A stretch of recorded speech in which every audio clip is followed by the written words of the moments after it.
Good day, folks, and welcome to another edition of Lumberjack Logic. I'm your host, Neil Johnson, with more bombshells on Fani Willis and Nathan Wade, and one that people were missing yesterday as revelations of this new witness came out in the phone call. I'm going to get into that, and it's going to blow your mind, but really quickly, do want to mention Mike Lindell is on the show today at 11 a.m. Central Standard Time, so make sure you're there for the Lindell interview.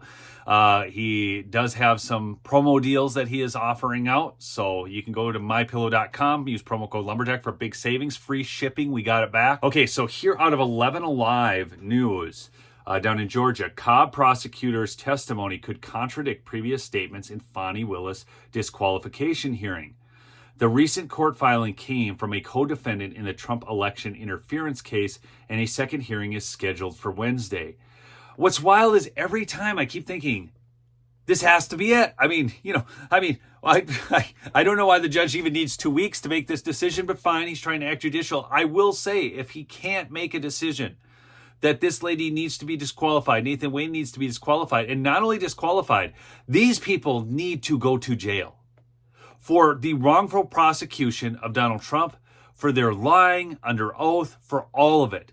We are at that point. This is so bad. There was a show that used to run on TV called Jerry Springer, and it was like this talk show, but he would have all these people on, and they would tell, oh, so-and-so was having an affair with so-and-so, and it was just these messed up lives, and people were screaming, and it was crazy. That's what this case has become. It's like people would watch Jerry Springer just so they could feel better about their own lives because it wasn't that crazy. This is nuts.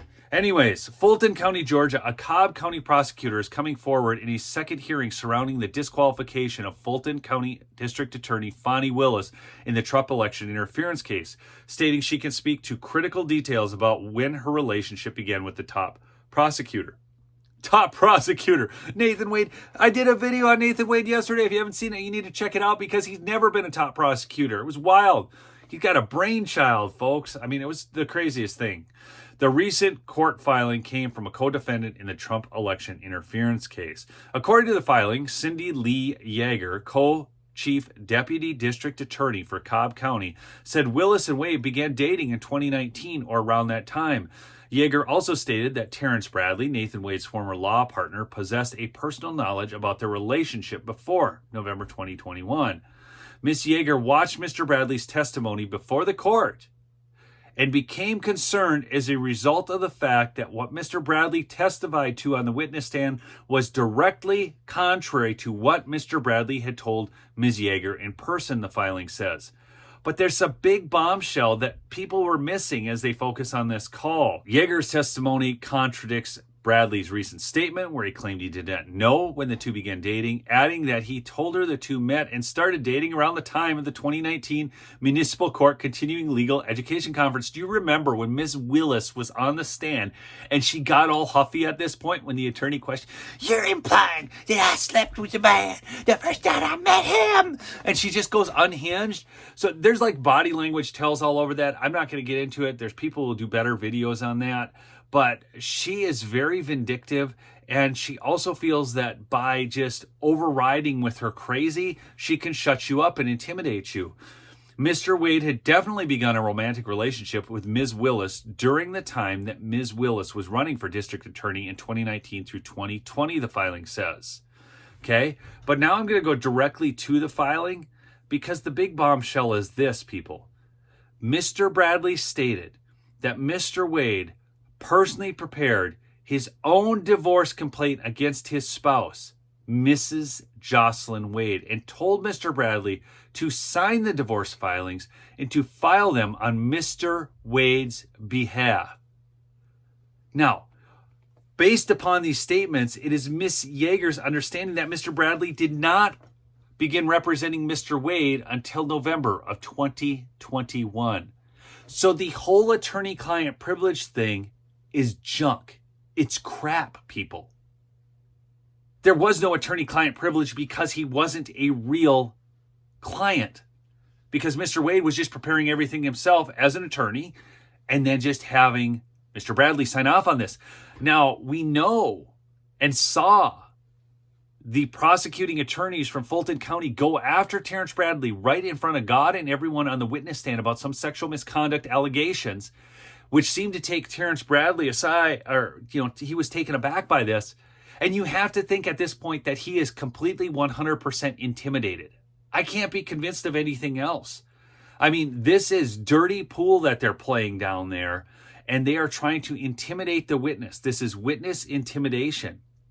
Now, in addition to that, a Georgia defense attorney has been subpoenaed to appear before the state committee investigating Fulton County District Attorney Fani Willis.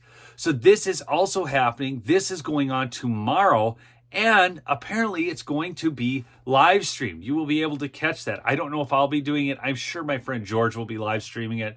I got to be honest, most of the time these live streams are so dull to me that I just have to watch them on triple speed and go find the good stuff and make a quick video on it because, I don't know, it's just a thing. But defense attorney Ashley Merchant has been subpoenaed to appear before a Georgia State Senate committee hearing on Wednesday as it investigates the actions of Fulton County District Attorney Fani Willis.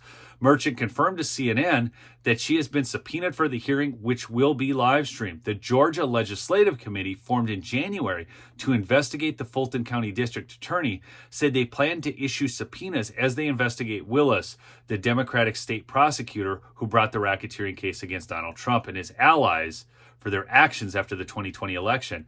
What's interesting is you can relate this then back to Jack Smith's case in dealing with presidential immunity, and the entire leftist media is freaking out about this and trying to talk about, SEAL Team 6 ordering assassinations on people and all this kind of crap as official presidential actions. Obviously, that would not be viewed as such. But presidential immunity is applied to the official conduct of a president, the official job. President Trump was looking into election interference as he saw it, and they're trying to say that he was the election interferer, and he's saying, well, I was looking into election interference. Wouldn't that be the job of an executive to look into whether or not something was going on, something was going wrong? And I watched a really fascinating clip yesterday where they were talking about President Trump's drone strikes and Obama's drone strikes, and these pundits on liberal media were saying, well, nobody was even calling into question drone strikes. I mean, that's not being called into question. Everybody's behind those. Is everybody behind those? I mean, so what they're saying is now that drone strikes and targeting people. Do you remember when Obama targeted the civilian guy? And now these drone strikes are okay, but we're calling into question other things, and that's not okay. That's where this is at right now. You have to understand, they're saying that drone strikes, nobody would question. That's an official act of a president. But my gosh, doing these types of things, looking into possible election interference, is now not okay. So drone strikes, good.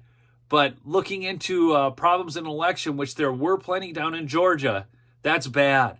We're at a different time in history, people. We are at a time when the leftists in the media, the leftists in academia, everywhere are trying to spin their one narrative. And they have determined that the only way to protect democracy, as they call it, which we aren't, I know that, we're a constitutional republic, but the only way to protect democracy is to take away democracy. More bombshells. At this point, I'm not saying we're not going to hear more, because it seems like people are coming out of the woodwork now. We're probably going to get more revelations on Fani Willis and Nathan Wade tomorrow. I'll keep you posted. Make sure you're subscribed to the channel if you're new. We'll see you on the next episode. Peace out.